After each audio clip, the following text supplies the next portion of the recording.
So it's Tooltip Tuesday again, the weekly show where I show you tools that I thoroughly recommend to make your projects and your life easier. This week, we're talking about the half mask respirator. I know this seems like boring safety equipment, but please bear with me for a minute here. A lot of people, when they think of wearing a respirator, think of protecting their lungs. They think of something like this thing, this Soviet surplus gas mask I bought for a Halloween costume years ago.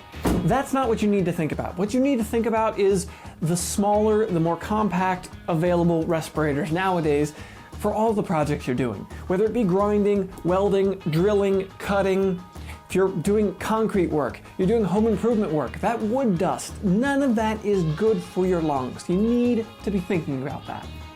I wear a respirator almost every day when I'm working in the shop. Whenever I'm breaking a cutoff wheel, a grinder, I am putting a respirator on to save my lungs. I got sick and tired of blowing out my nose at the end of the day and getting black snot. That's not good. Anything that I'm getting in the filters of this was something I was going to be breathing in. You know, just today I was grinding on some lead, actual old school lead on a 1941 Sterling truck cab, and when I was doing that, I was glad I had this thing on. There was no way in this world I wanted to be breathing in that lead dust flying off of that vehicle. You need to think about that when you're working on cars. Pick up whatever is going to work for you, whether it be the cheap dust masks. Personally, I really do like this Miller one, this LPR-100 that they have. It's a really compact, slimline design. This thing is really handy because you can fit it underneath a welding helmet in most applications. So I really like this when I'm MIG welding because I can put this underneath my helmet and not get all that dust and that crap floating around in the air while I'm laying down those beads. Don't have to worry about that causing me to sneeze or anything like that mid-weld.